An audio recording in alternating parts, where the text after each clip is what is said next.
बिस्मिल्लाहिर्रहमानिर्रहीम। Dear students, जैसे कि आपको मालूम है हम chapter number 2 structure of atom पढ़ रहे हैं, जिसमें हमारा topic isotopes and there masses चल रहा था। इसमें हमारे पास लास्ट का जो आज इसका जो हिस्सा है वो है application of radio active isotopes. Application कहते हैं इस्तेमालात के रेडियो एक्टिव आइसोटॉप्स जो हमारे पास होते हैं, इनको हम किस जगह पे या कहां पे इस्तेमाल कर सकते हैं या कहां पे इसका इस वक्त इस्तेमाल हो रहा है। तो हमारे पास जो सबसे पहला इस्तेमाल है रेडियो एक्टिव आइसोटोप का, वो है डायग्नोज द डिजीज। डायग्नोज कहते हैं कि किसी भी डिजीज, किसी भी बीमारी की तलाश करना कि ये जो बीमारी है ये इस वक्त कहां पे है, किस जगह पे है। आपने सुना होगा कि डॉक्टर हमें बाज़ औक़ात सिटी स्कैन लिख के देते हैं, सिटी स्कैन ऑफ ब्रेन या सिटी स्कैन ऑफ लीवर, इस तरह का हमें लिखते हैं। उसमें क्या किया जाता है, उसमें इंसान की बॉडी के अंदर एक खास किस्म का फ्लूइड होता है, खास किस्म का एक लिक्विड होता है, उसको हमारी बॉडी के अंदर जो है वो इंटर किया जाता है।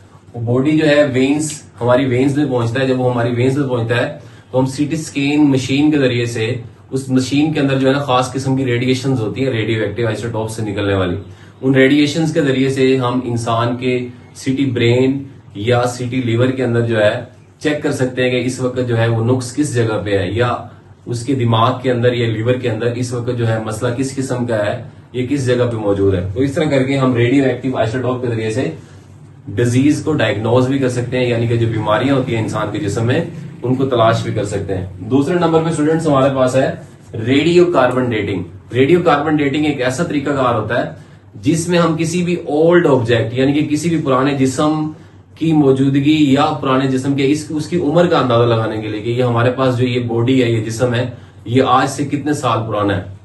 तो जैसे हमारे पास कोई जो है वो प्लांट भी हो सकता है, कोई ट्री भी हो सकता है, इसमें हमारे पास कोई स्टोन, कोई पत्थर भी हो सकता है, हमारे पास कोई बूंद, कोई हड्डी भी हो सकती है।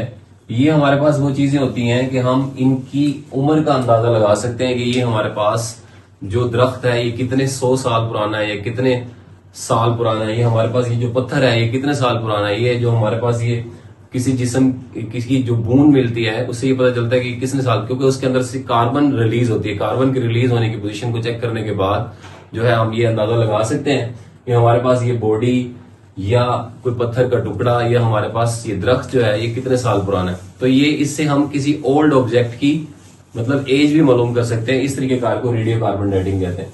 उसके बाद तीसरा और बड़ा अहम तरीका है जनरेट न्यूक्लियर पावर या जनरेट इलेक्ट्रिकल पावर। ये आपके पास जो रेडियो एक्टिव आइसोटोप होते हैं इसके अंदर एक न्यूक्लियर फिशन प्रोसेस होता है। इन जो बड़े हमारे पास हैवी न्यूक्लियस होते हैं एटम के, जैसे यूरेनियम हमारे पास होता है U, जिसका एटॉमिक नंबर U92, और इसमें एक आइसोटोप होता है 235 वाला भी होता है, 238 वाला भी होता है।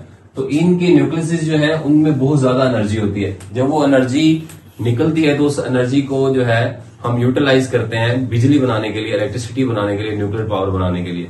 तो बच्चों ये हमारे पास जो है एप्लीकेशन ऑफ रेडियो आइसोटोप्स के अंदर 3 हेडिंग्स बनती हैं, जिसमें सबसे पहले डायग्नोजर डिजीज, दूसरे नंबर पे रेडियो कार्बन डेटिंग और तीसरे नंबर पे जो है जनरेट न्यूक्लियर पावर। बोर्ड में ये सवाल किस तरह से आ सकता है, बोर्ड में सवाल इस तरह से आ सकता है कि डिफाइन आइसोटोप्स, आइसोटोप्स को डिफाइन करें, एप्लीकेशन को एक्सप्लेन करें। इसकी एप्लीकेशन को ये शॉर्ट भी बनाए जा सकते हैं कि हम रेडियो एक्टिव आइसोटोप्स को डायग्नोज डिजीज में कहां पे इस्तेमाल करते हैं, या रेडियो कार्बन डेटिंग हमारे पास क्या होती है, या हम इसको जनरेट न्यूक्लियर पावर या इलेक्ट्रिकल पावर पे कहां पे इस्तेमाल कर रहे हैं। तो ये सवाल अकॉर्डिंग टू बोर्ड पैटर्न बहुत इंपॉर्टेंट है। शॉर्ट क्वेश्चन के लिहाज से भी इंपॉर्टेंट है, लॉन्ग क्वेश्चन के लिहाज से भी इंपॉर्टेंट है। उसके बाद हम चलते हैं, इसके नीचे एक छोटा सा हिस्सा लिखा हुआ है जिसमें लिखा हुआ है ionization of atom by radioactive source. यानी कि हम एटम्स जो होते हैं ना, जो उसके अंदर जो इलेक्ट्रॉन्स होते हैं, उन इलेक्ट्रॉन्स को निकालने के लिए भी हम रेडियो एक्टिव आइसोटोप्स के सोर्स को इस्तेमाल करते हैं। रेडियो एक्टिव आइसोटोप्स का जो बच्चों सोर्स होता है उसके अंदर एक एनर्जी होती है, ताकत होती है। रेडियो एक्टिव आइसोटोप्स में से निकलने वाली जो रेडिएशंस होती हैं उनमें एनर्जी पाई जाती है। वो एनर्जी जब किसी एटम के इलेक्ट्रॉन के साथ जाके हिट करती हैं तो वो उस इलेक्ट्रॉन को वहां से निकाल लेते हैं, जिससे वो एटम जो है वो आयोनाइज होता है। जैसे हमारे पास सोडियम होता है, आप सबको पता है सोडियम का एटॉमिक नंबर 11 है। इसके फर्स्ट वाले शेल में 2 इलेक्ट्रॉन होते हैं, सेकंड वाले शेल में 8 इलेक्ट्रॉन होते हैं और थर्ड वाले में जो है ना 1 इलेक्ट्रॉन पाया जाता है। अब इसके वैलेंस शेल में ये जो इलेक्ट्रॉन है, इस इलेक्ट्रॉन को निकालने के लिए हम रेडियो एक्टिव आइसोटोप्स के सोर्स का यूज कर सकते हैं, इस्तेमाल कर सकते हैं। तो सोडियम के एटम के से वैलेंस शेल को निकालने के लिए हम जो है इस एनर्जी को यूटिलाइज कर सकते हैं। तो जैसे ही सोडियम के एटम में से इलेक्ट्रॉन निकलेगा तो सोडियम का एटम सोडियम के आयन में कन्वर्ट हो जाएगा। तो ये आपके पास जो रेडियो एक्टिव आइसोटोप्स होते हैं ये एटम्स को आयोनाइज भी करने के लिए इस्तेमाल होते हैं। तो ये शॉर्ट क्वेश्चन है बहुत इंपॉर्टेंट, जो इस टॉपिक के सबसे एंड पे आपकी बुक में लिखा हुआ है, वहां से आप याद कर सकते हैं। तो हमने जो है आइसोटोप्स का टॉपिक जो है वो 3 हिस्सों में कंप्लीट किया। पहले हिस्से में हमने पढ़ा आइसोटोप्स क्या होते हैं और उसके मासेस क्या हैं, जिसमें हमने कार्बन और हाइड्रोजन के मासेस पढ़े थे। दूसरे नंबर पे हमने पढ़ा कि रेडियो कार्बन डेटिंग या रेडियो एक्टिविटी का प्रोसेस क्या होता है, और आज हमने पढ़ा कि हम रेडियो एक्टिव आइसोटोप्स को कहाँ इस्तेमाल, यानी कि उनकी एप्लीकेशंस क्या हैं और रेडियो एक्टिव आइसोटोप्स के जरिए से हम एटम्स को कैसे आयोनाइज करते हैं। उम्मीद है आपको हमारा आज का लेक्चर समझ आया होगा। इसी तरीके से हमारी वीडियोस देखते रहें, चैनल को सब्सक्राइब करें, वीडियो को लाइक करें। मिलते हैं न्यू लेक्चर के साथ। Thank you so much.